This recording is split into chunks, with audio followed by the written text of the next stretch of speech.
بسم اللہ الرحمن الرحیم۔ درس حدیث سبق نمبر 5، وضو اور اس کے فضائل و برکات۔ حضرت ابو ہریرہ رضی اللہ تعالیٰ عنہ سے روایت ہے کہ رسول اللہ صلی اللہ علیہ وسلم نے فرمایا کہ جب کوئی مسلم بندہ وضو کرتا ہے اور اس میں اپنے چہرے کو دھوتا ہے اور اس پر پانی ڈالتا ہے تو پانی کے ساتھ اس کے چہرے سے وہ سارے گناہ نکل جاتے ہیں اور گویا دھل جاتے ہیں جو اس کی آنکھ سے ہوئے تھے۔ اس کے بعد جب وہ اپنے ہاتھ دھوتا ہے تو سارے گناہ اس کے ہاتھوں سے خارج ہوتے ہیں، وہ دھل جاتے ہیں جو اس کے ہاتھوں سے ہوئے۔ اس کے بعد جب وہ اپنے پاؤں دھوتا ہے تو وہ سارے گناہ اس کے پاؤں سے خارج ہو جاتے ہیں جو اس کے پاؤں سے ہوئے اور جن کے لیے اس کے پاؤں استعمال ہوئے، یہاں تک کہ وضو سے فارغ ہونے کے ساتھ وہ گناہوں سے بالکل پاک اور صاف ہو جاتا ہے۔ تشریح، یہاں چند باتیں وضاحت طلب ہے۔ نمبر 1، مندرجہ بالا حدیث میں وضو کے پانی کے ساتھ گناہوں کے جسم سے نکل جانے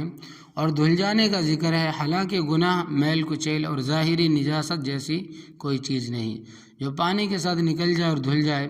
بعض شارحین حدیث نے اس کی توجہ میں کہا ہے کہ گناہوں کے نکل جانے کا مطلب صرف معافی اور بخشش سے ہے، اور بعض دوسرے حضرات نے فرمایا کہ بندہ جو گناہ جس عضو سے کرتا ہے اس کا ظلماتی اثر اور اس کی نحوست پہلے اس کے عضو میں اور پھر اس شخص کے دل میں قائم ہو جاتی ہے۔ پھر جب اپنے کو پاک کرنے کے لیے وہ بندہ سنن و آداب کے مطابق وضو کرتا ہے تو جس عضو سے اس نے گناہ کیے ہوتے ہیں اور گناہوں کے جو گندے اثرات اور جو ظلمتیں اس کے اعضاء اور اس کے قلب میں قائم ہو چکی ہوتی ہے، وضو کے پانی کے ساتھ وہ سب دھل جاتی اور زائل ہو جاتی ہے، اور اللہ تبارک و تعالیٰ کی طرف سے ان کی معافی و مغفرت بھی ہو جاتی ہے۔ نمبر 2، اس حدیث میں چہرے کے دھونے کے ساتھ صرف آنکھوں کے گناہوں کے دھل جانے اور نکل جانے کا ذکر فرمایا گیا، حالانکہ چہرے میں آنکھوں کے علاوہ ناک اور زبان اور منہ بھی ہے اور بعض گناہوں کا تعلق انہی سے ہوتا ہے۔ اس کا جواب یہ ہے کہ رسول اللہ صلی اللہ علیہ وسلم نے اس حدیث میں اعضاء وضو کا استیعاب نہیں فرمایا، بطور تمثیل کے صرف آنکھوں اور ہاتھوں پاؤں کا ذکر فرمایا ہے۔ اس مضمون کی ایک دوسری حدیث میں اس سے زیادہ تفصیل ہے، اس میں کلی اور ناک کے پانی کے ساتھ زبان و دہن اور ناک کے گناہوں کے نکل جانے اور دھل جانے کا، اور اسی طرح کانوں کے مسح کے ساتھ کانوں کے گناہوں کے نکل جانے کا بھی ذکر ہے۔ نمبر 3، نیک اعمال کی یہ تاثیر ہے کہ وہ گناہوں کو مٹاتے اور ان کے داغ دھبوں کو دھو ڈالتے ہیں۔ قرآن مجید میں بھی مذکور ہے کہ ارشاد فرمایا، ان الحسنات یذہبن السیئات، یعنی نیک اعمال گناہوں کو مٹا دیتے ہیں، اور حدیث میں خاص اعمال حسنہ کا نام لے لے کر رسول اللہ صلی اللہ علیہ وسلم نے تفصیل سے بیان فرمایا ہے، فلاں نیک عمل گناہوں کو مٹا دیتا ہے، فلاں نیک عمل گناہوں کو معاف کرا دیتا ہے، فلاں نیک عمل گناہوں کا کفارہ بن جاتا ہے۔ ان میں سے بعض حدیثوں میں حضور نے یہ تصریح بھی فرمائی ہے کہ ان نیک اعمال کی برکت سے صرف چھوٹے گناہ معاف ہوتے ہیں۔ اسی بنا پر اہل حق، اہل سنت والجماعت اس کے قائل ہیں کہ اعمال حسنہ سے صرف چھوٹے گناہوں ہی کی معافی ہوتی ہے۔ قرآن مجید میں بھی فرمایا گیا، ان تجتنبوا کبائر ما تنہون عنہ نکفر عنکم سیئاتکم، سورۃ النساء۔ اگر تم بڑے بڑے گناہوں سے بچتے رہو گے تو تمہاری معمولی برائیاں اور غلطیاں ہم تم سے دفع کر دیں گے۔ الغرض، حدیث میں وضو کی برکت سے جن گناہوں کے نکل جانے، دھل جانے کا ذکر ہے، ان سے مراد چھوٹے گناہ ہی ہے۔ بڑے گناہوں کا معاملہ بہت سنگین ہے، اس زہر کا تریاق صرف توبہ ہی ہے۔ وضو گناہوں کی صفائی اور معافی کا ذریعہ۔ حضرت عثمان رضی اللہ تعالیٰ عنہ سے روایت ہے کہ رسول اللہ صلی اللہ علیہ وسلم نے فرمایا، جس شخص نے وضو کیا اور بتائے ہوئے طریقے کے مطابق خوب اچھی طرح وضو کیا تو اس کے سارے گناہ نکل جائیں گے، یہاں تک کہ اس کے ناخنوں کے نیچے سے بھی۔ تشریح، مطلب یہ ہے کہ جو شخص رسول اللہ صلی اللہ علیہ وسلم کے تعلیم و ہدایت کے مطابق باطنی پاکیزگی حاصل کرنے کے لیے آداب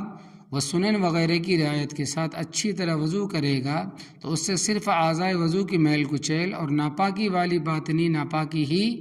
دور نہیں ہوگی، بلکہ اس کی برکت سے اس کے سارے جسم کے گناہوں کی ناپاکی بھی نکل جائے گی،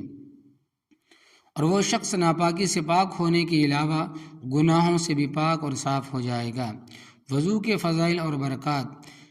جن سلیم الفطرت انسانوں کی روحانیت بہمیت سے مغلوب نہیں ہوئی وہ ناپاکی کی حالت میں، تو اپنے باطن میں وہ ایک گونا ظلمت، وہ کدورت اور ایک طرح کی گندگی محسوس کرتے، اور اصل ناپاکی یہی کیفیت ہے۔ اور شریعت اسلامی نے اسی کے ازالہ کے لیے وضو مقرر فرمایا۔ وضو کے لفظ معنی صفائی ستھرائی کے ہیں، اور شریعت کی زبان میں چہرہ، دونوں ہاتھ، دونوں قدم دھونے اور چوتھائی سر کا مسح کرنے کو وضو کہتے ہیں۔ حکیم الامت حضرت اشرف علی تھانوی رحمۃ اللہ علیہ فرماتے ہیں کہ ایک بات سمجھ میں آتی ہے کہ حضور اقدس صلی اللہ علیہ وسلم نے جو فرمایا کہ وضو سے گناہ دھلتے ہیں، تو عجب نہیں، کوئی تعجب والی بات نہیں کہ انشراح اور نور جو وضو کے بعد ہر ممکن محسوس ہوتا ہے، اور نور جو وضو کے بعد ہر مومن کو محسوس ہوتا ہے، یہ اسی کا اثر ہے۔ چنانچہ امام غزالی رحمۃ اللہ علیہ فرماتے ہیں جب آدمی غسل یا وضو کرتا ہے تو باطن میں ایک ایسا انشراح اور شگفتگی پاتا ہے جو پہلے نہیں تھی، یعنی ایک تسکین، ایک سکون، ایک دل میں سرور۔ ایک دن ایسا کر لو کہ 5 نمازوں میں تازہ وضو کر کے پوڑا پڑھو، اور ایک دن ایسا ہو کہ ایک وضو سے سب نمازیں پڑھو، ایک وضو سے سب نمازیں پڑھی ہوں، تو پہلے دن میں زیادہ نور اور انشراح اور شگفتگی پاؤ گے، اور دوسرے دن ایک قسم کی تنگی اور نور کی کمی محسوس کرو گے۔ یا اللہ ہم سب کو حضور اقدس صلی اللہ علیہ وسلم کی سچی محبت عطا فرمائیے، اور ہمیں اپنے بچوں کو بھی آپ صلی اللہ علیہ وسلم کی محبت اور اس کے تقاضے سکھانے کی توفیق عطا فرمائیے۔ یا اللہ ہم نے آج احادیث مبارکہ میں سے دین کا جو علم حاصل کیا ہے اس کو صحیح انداز میں محبت، حکمت سے دوسروں تک، خاص طور پر اپنے گھروں میں پہنچانے کی توفیق عطا فرمائیے، آمین یا رب العالمین۔ اللہم صلی علی سیدنا محمد وعلی آل سیدنا محمد وبارک وسلم۔